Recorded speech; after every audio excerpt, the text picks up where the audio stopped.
Welcome to Linda's TV show. If it is your first time of stopping by or coming across my YouTube channel, you are highly welcome. Please, I beg you for this favor, click on that red button that says subscribe. Beside the red button is a notification bell. Turn the bell on so that anytime I upload a new video, you will be the first person to check it out. I appreciate each and every one of you who always come back to watch my videos. Like you know, I present news on daily basis to you. So after watching the video, you are free to criticize and leave your comment constructively. Share the video. Yeah, you can share it to your family, friends, anybody that you can, so that they themselves will be informed. Now I present to you another interesting or informative video which we are going to watch together. Yeah, I'm going to watch this video together with you. Then we'll come to the comment section. And institutional reforms, rule of law, corruption, and government effectiveness. Leapfrogging Nigeria from oil dependency to fourth industrial revolution. Expanding physical infrastructure through market-driven reforms, unleashing growth, enabling entrepreneurship, and making creating innovations. Human capital development that empowers competitiveness, robust foreign policy to restore Nigerian strategic relevance.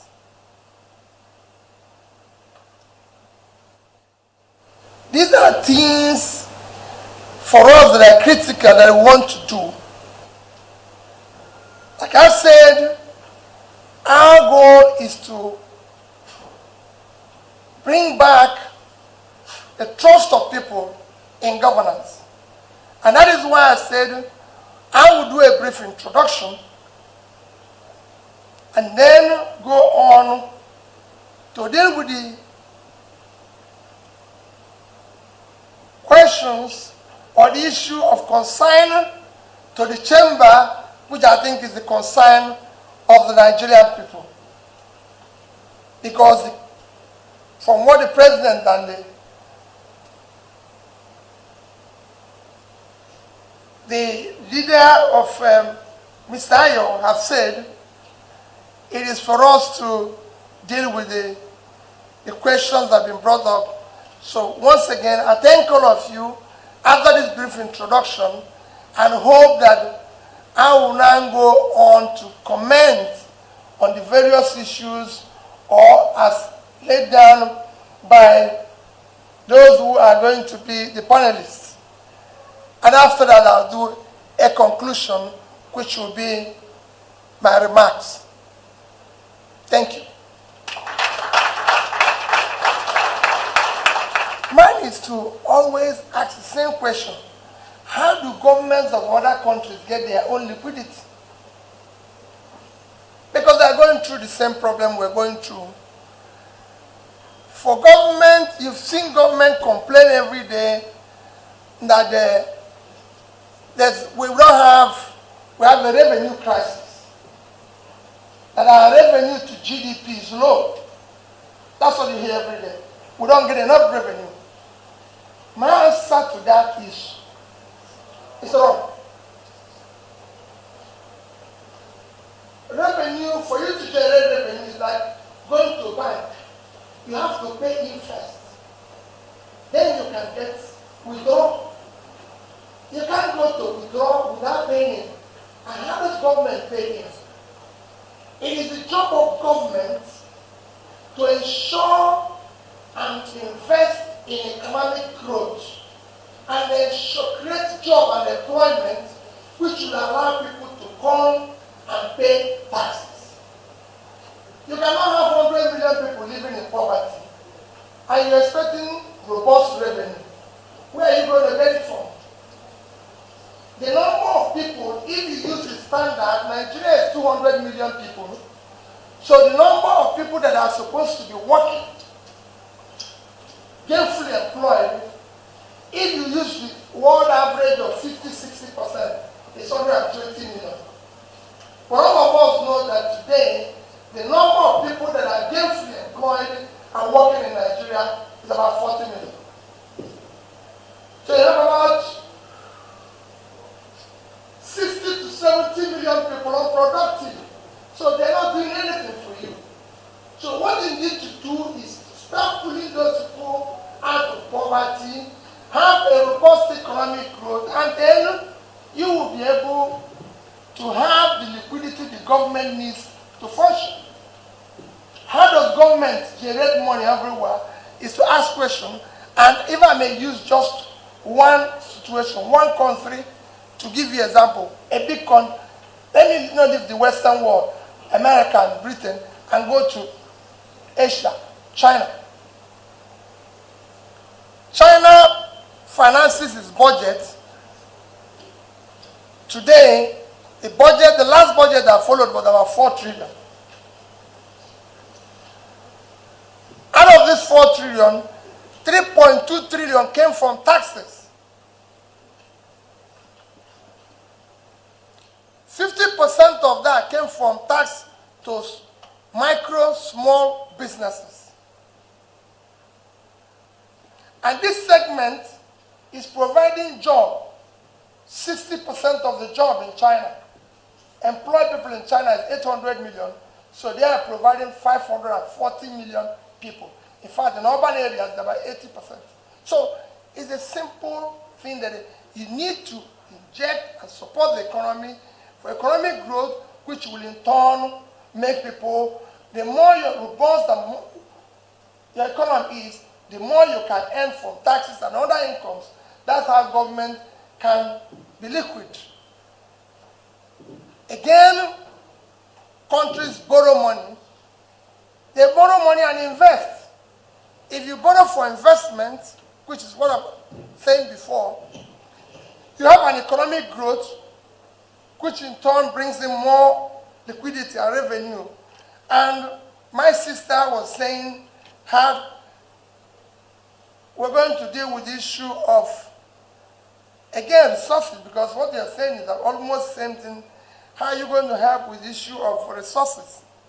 With all this power, everything and all that, to be more specific, is that it's similar to what I had earlier said. You know, however, because you mentioned some specific areas like power, like you mentioned a specific area of power. Power is something everybody is worried about. It's a critical thing that this country has to be dealt with decisively. I know very well that the federal government of Nigeria, as the government today, have removed power from exclusive list to concurrent list. For me, I will go, and for the government, we will go further than that. We will actually go beyond that, because if you look at our power problem today, we have privatized generation and distribution, leaving the critical link between these two, transmission. That is where we have what we can call ineffective and problem that needs to be dealt with. So for me, the first thing I will do is to ensure power is, one is to liberalize transmission. It is critical if you're going to deal with our power. When you do that, you're going to look at the power companies, because the privatization, I don't want to go into the problem of it, but we can support the existing companies that are involved in power to ensure, one, what they are suffering today, to ensure that there's a dedicated gas supply, which is part of their problem today, gas to power, ensure that the generation, transmission and distribution is properly aligned, have clear certainty of policy and regulatory environment, which is what President mentioned. There's no certainty of regulatory quality of the greater environment for them to operate. You have policies from assault every day. You need to be clear. And they know this is what they are. Support them to have access to funding that is attractive and deal with some of the tax incentives. Ensure that you deal with immediately issue of embedded power, because you have to come up with some mix. Embedded power and renewable energy. We have to go with all facets. The issue of power will be an emergency that we have to deal with all means possible to ensure that we have power. And I have studied a lot of things. My sister, I was talking about issue of access to the resources to deal with this. You can actually do it involving the private sector aggressively. Government doesn't need to be entirely involved. When the government is going to be involved, like what happened in Egypt, they just give a sovereign guarantee. And that you can deal with when it comes to the issue of power. On how do you start dealing with the systems, which what they ask, quite frankly, that is the core of the problem we face today. And that is why I say that what we are going to do entirely is to streamline governance, to be responsive, transformative, and effective. What we have today, we are not lack of any. There's clearly well-studied, discussed plans to solve most of our problems as a nation. Documented. So I'm not saying I'm going to be there to be one Superman who is going to come with inventions or things that nobody knows about. What I say that is I'm going to ensure that they are implemented and follow the stipulated guidelines. And that is what is lacking. The political will to deal with issues that is not everywhere. The political will to follow the rule of law, the political will to have certainty of the greater environment that our current investment, the political will to ensure that you deal with, like he mentioned, issue of oil theft. Who is stealing oil? The British government, period. Nobody here can steal oil. Nobody here can steal oil. For you to steal oil, a ship has to come in and load it. And then he has to approve it. So it's simple. These are having like issue of corruption. The reason why we're not doing well in corruption index is because of the same thing you asked, which I will comment. So the certainty is what I said I'm offering. The ability to do the right thing and ensure that it's done going forward from 2023. Thank you.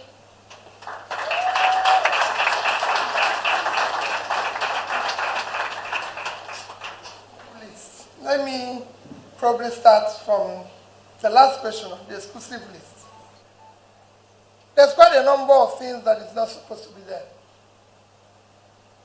And that we can deal with as quickly as possible. In fact, it comes handy on what my sister is talking about, 100 days. I think these are the areas to start. There's things federal government don't need to be solely involved, agriculture, education. There's quite a number of them. But there are not things that I can say here and tell you, I'm going to just, but we're going to deal with it beside as quickly as possible. On issue of insecurity, I think also, just like you found it and is in the Twitter space. I think there's enough answer too to him in the Twitter space. If you go there, you'll see it. You know, and I can tell you, he mentioned even something that was not existing when I was in government. He called Bakassi people.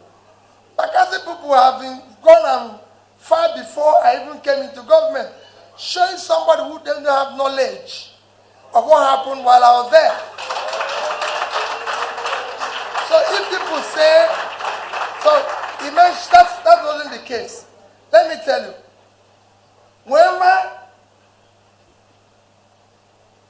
an evil come into government, come 2023, one thing that we must decisively and aggressively deal with is the issue of security. Insecurity is number one thing that is impacting Nigerian economic growth today. And you need to deal with it as quickly as possible. And I assure you, when I said I'm going to be in charge, that it stops at my desk, we will deal with it decisively.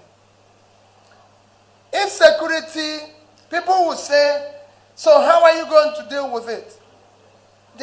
You need to overhaul the entire security architecture.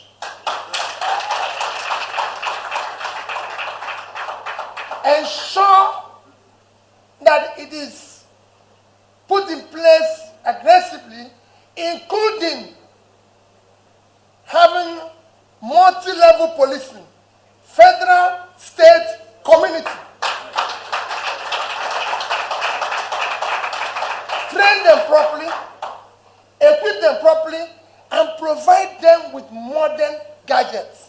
It is there. You cannot tell me today that anybody can say that somebody is kidnapped, kept somewhere, and they're using phone to negotiate with his family. In this time and age, if he's sick, they even invite doctor to go and treat him, for police doesn't know where they are. Forget it. I'm not going to take that. For one day, go and check what I did with security in Anambra State. Go and ask people. And I made sure that all communities in Anambra State, no single community in Anambra State, everyone had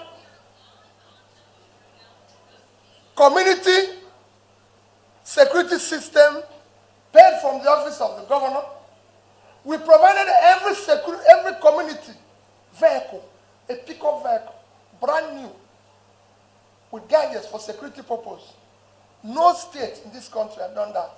Every community, I didn't say police, army. We provided police, we provided army, but every single community.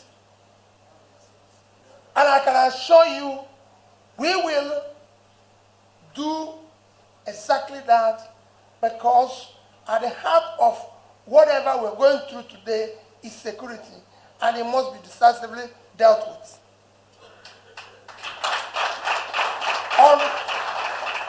On cost of assets that my sister mentioned, we're going to have asset registry. These are some of the things we want to deal with as quickly as possible. So we'll know the assets of the country and ensure that they're all put into production. Remember that I said we're going to move it from consumption to production. All assets must be productive. No asset will again, and I can tell you, to make it productive, we are going to remove it from government to private sector driven.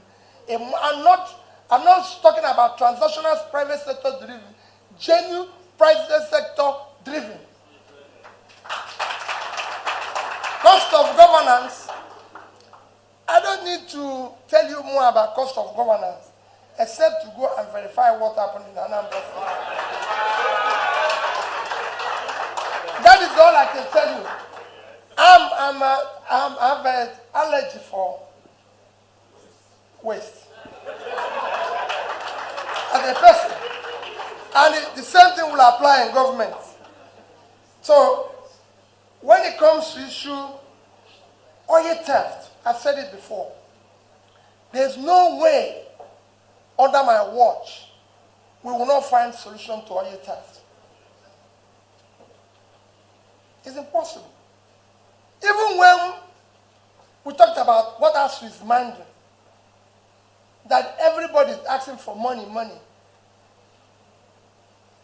ASU asked, it was 2009, almost 13 years ago,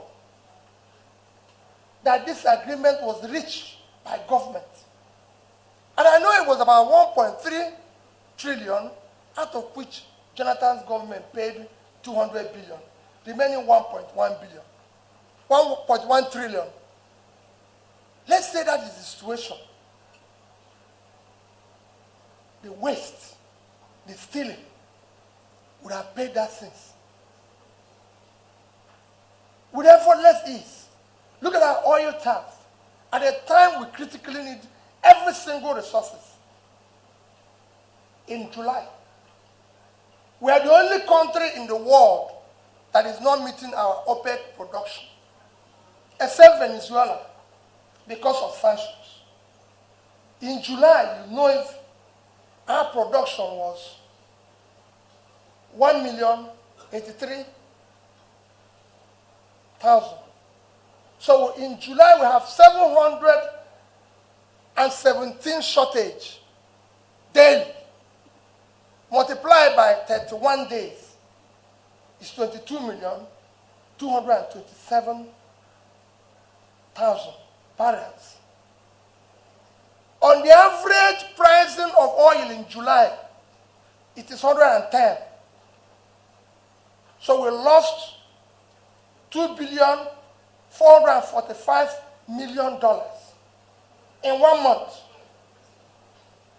Even like you said about their rate, which I mentioned when I talk about rates, the official rate, which you said is not available, is 410. The real rate is 690. So if you put 690 and 5 and 410, is 1,100. Let's use the average, 550. If you multiply $2,445,000,000 with 550, it will give you 1,344,750,000,000 naira. And we are still owing, and we cannot, and we are owing ASU 1.1 trillion. 1 month stealing. They can't continue. In month of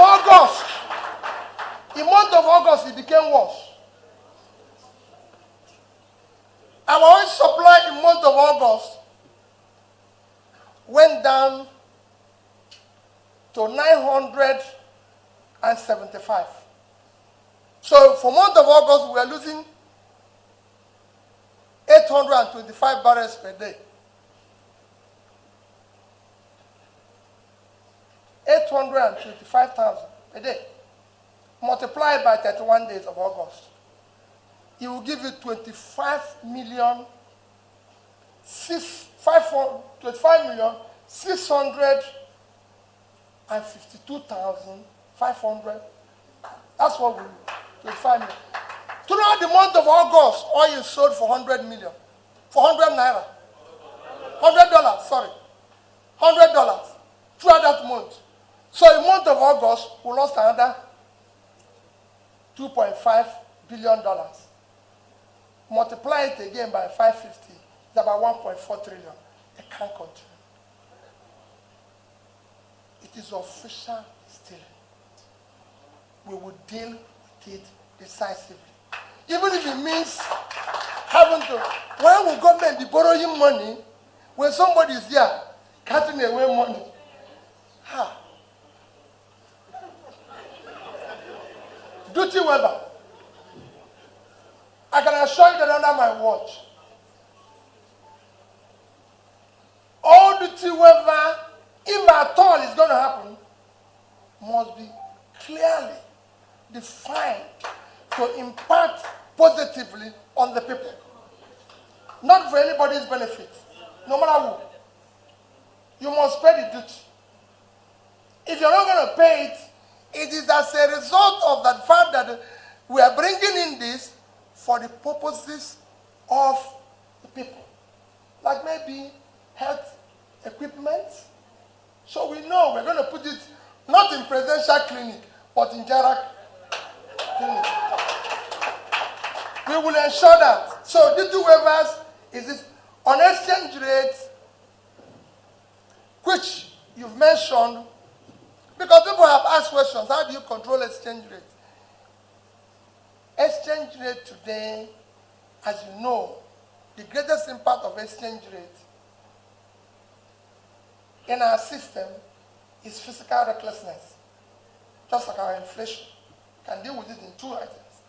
It's physical recklessness because what you're doing, expensive money, you're printing money to pay for subsidy.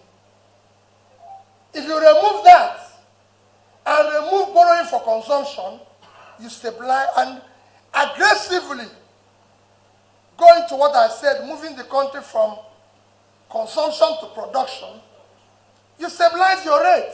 It's happening with every country. I've said it before. How could a country like Nigeria,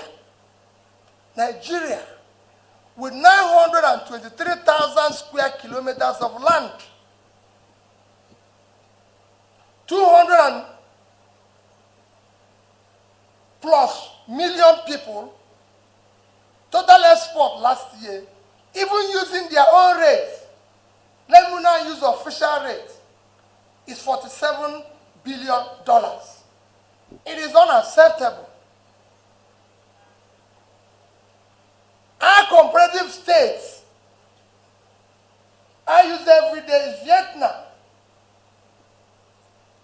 Total land space is 331,000 square kilometers. 100 million people. So they live on 1/3 of our land, half of our population. Their export last year is nearly $400 billion. And what did they export? Manufactured goods. So what are we doing here? Malaysia, living again on 329,000 square kilometers of land. 1/3 of our land, 30 million people, which is 50% of our population. Total export last year is about 290 million. And we are doing 400 and something. 447, we are doing 47 billion. The list is, you can go on and on and on. A tiny country like Israel, 22,000 square kilometers, which is, we are 923. So if we give them 23, we still have 900. And 9 million people, we are about 100 and something. If you remove their 9, we are still 200.